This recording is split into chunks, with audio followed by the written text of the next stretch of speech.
सभी जय श्री राम के नारों के साथ उस विवादित ढांचे की ओर बढ़ रहे थे। पुलिस की लाठियां मानो फूल की तरह काम कर रहे थे। अयोध्या की सारी गलियां कार सेवकों से भरी पड़ी थी। सीने में और सिर में 7-7 गोलियां दागी गई थी। नमस्कार, नो पॉलिटिक्स में आपका स्वागत है। मैं हूं राजू सिंह।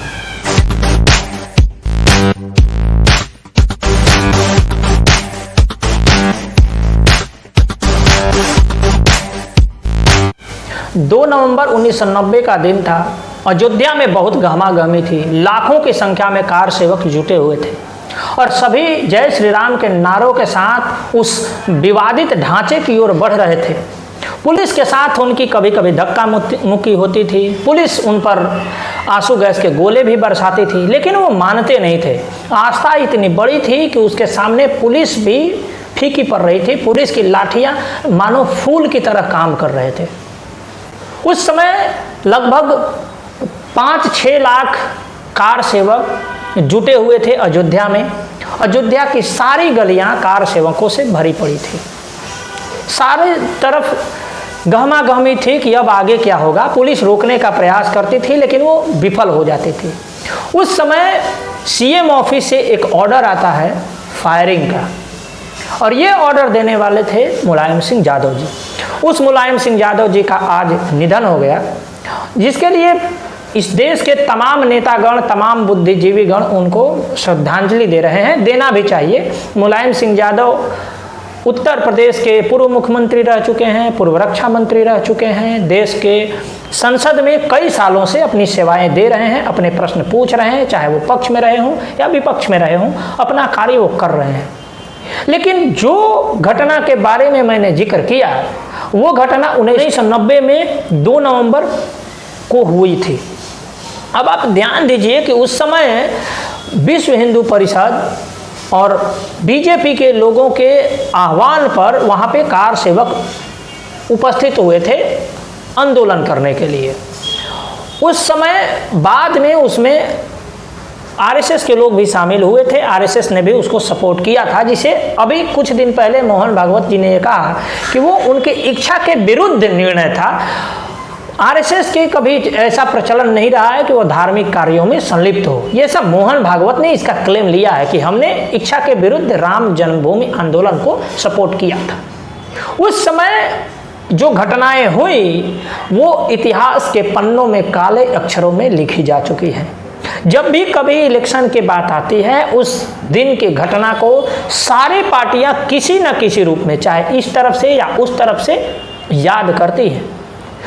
उस दिन जो घटना हुआ था, उस घटना में कई अलग अलग आंकड़े हैं कि कितने लोग मारे गए थे, लेकिन कुछ आंकड़े जो है 500 लोगों तक बताते हैं कि 500 लोग भी मारे गए थे और कई लोग घायल हुए थे। इसका कोई गणना नहीं है, क्योंकि फायरिंग जो हुआ था वो बिना किसी पूर्व वार्निंग का हुआ था। पहले से कभी वार्निंग नहीं दिया गया कि भाई फायरिंग का ऑर्डर आ गया है और हम फायरिंग करेंगे।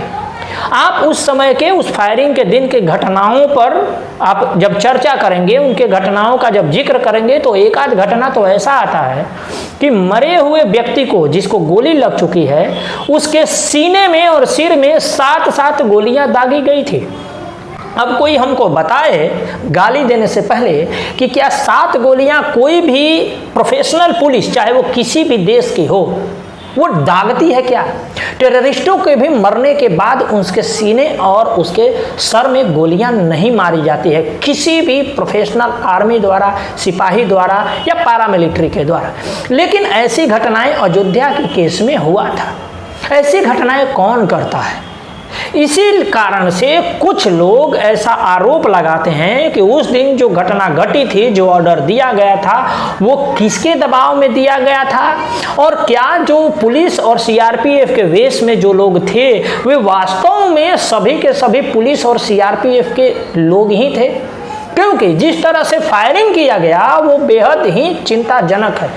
क्योंकि आप देखिए कि दनादन गोलियां चल रही हैं, एकदम इनडिस्क्रिमिनेट, माने किसको लगेगी कोई पता नहीं है। लाखों लोगों की रैली है, उसमें गोलियां चलाओ, कितने लोग मरेंगे।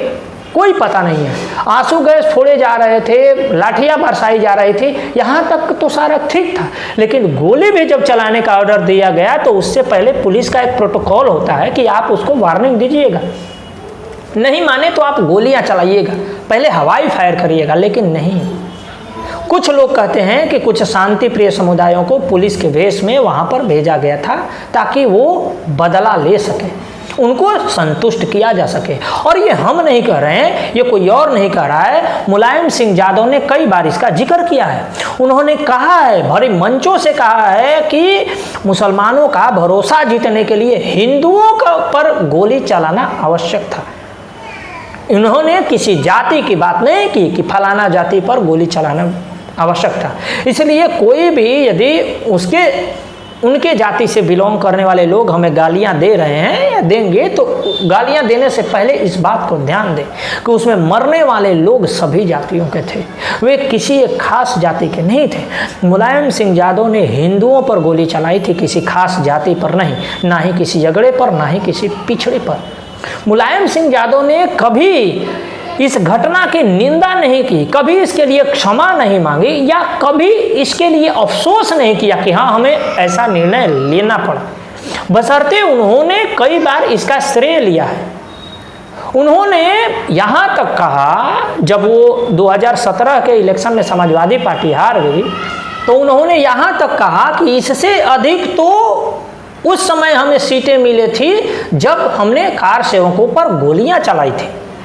एक बार उन्होंने सभा को संबोधित करते हुए स्वयं पर गुमान करते हुए यह कहा था कि याद है ना हमने किस तरह से कार सेवकों पर गोलियां चलाई थी। बताइए, गोलियां चलवाने के लिए, हिंदुओं को मरवाने के लिए एक हिंदुओं के वोट से ही जीता हुआ नेता उसका श्रेय ले रहा है, और ये सब हो रहा है तुष्टीकरण के लिए। अब दूसरा सवाल आता है कि भाई इस तुष्टीकरण में किसका किसका हाथ है। इस तुष्टीकरण में दोनों पार्टियों का हाथ है। अब किसका हाथ है ये समझने से पहले आप पहले एक फुटेज देखिए। लाशों को रेत की बोरियों से बांधकर सरयू नदी में डाल दिया था, जिनमें से कुछ शव सरयू नदी के किनारे मिट्टी में धंसे हुए मिले।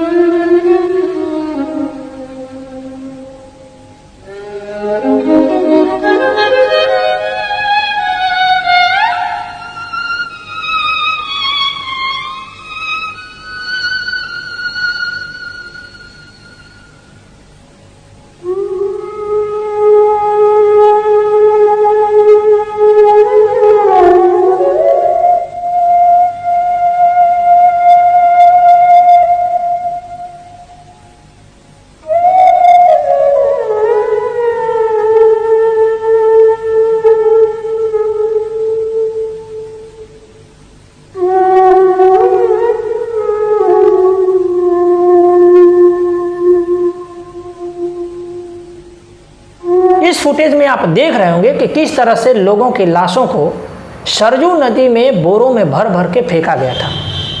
लोग तो मारे ही गए, उनके लाशों को भी उनके परिवार वालों को नहीं सौंपा गया, उन्हें खपाने की कोशिश किया गया, उन्हें मतलब अंतिम इच्छा भी उनकी पूरी नहीं हो पाई। अब बात आती है कि इसमें दूसरी जो पार्टी है बीजेपी, उसका क्या रोल है। बीजेपी ने हमेशा केवल उसका राजनीतिक फायदा उठाया है। आपने देखा होगा कि राजनीतिक फायदा उठाने के क्रम में जब सुप्रीम कोर्ट ने राम मंदिर बनने का जब निर्णय सुनाया और जब इसका शिलान्यास हो रहा था, तो उस शिलान्यास में सभी लोगों को आमंत्रित किया गया, लेकिन केवल पॉलिटिकल लोगों को। नॉन पॉलिटिकल लोग में केवल एक आरएसएस के प्रमुख शामिल थे। वह आरएसएस जो कभी भी उसका श्रेय लेने में पीछे नहीं हटती, लेकिन शुरू में आरएसएस इस आंदोलन में शामिल नहीं थी। और इस बात को मोहन भागवत जी ने भी अपने खुले मंचों से आह्वान करते हुए कहा है कि आरएसएस ने अपने जो आचरण के विरुद्ध जाकर के इस आंदोलन का साथ दिया था। दूसरी तरफ पहुंचे थे नरेंद्र मोदी जी, लेकिन उस आंदोलन में उस 1990 में 2 नवंबर के दिन मारे गए लोगों के परिवारजनों को क्या बुलाया गया था? क्या नहीं बुलाया गया था।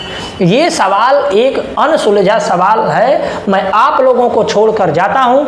आप अपने विचार हमें कमेंट में लिखिए। आपका बहुत बहुत आभार। नमस्कार।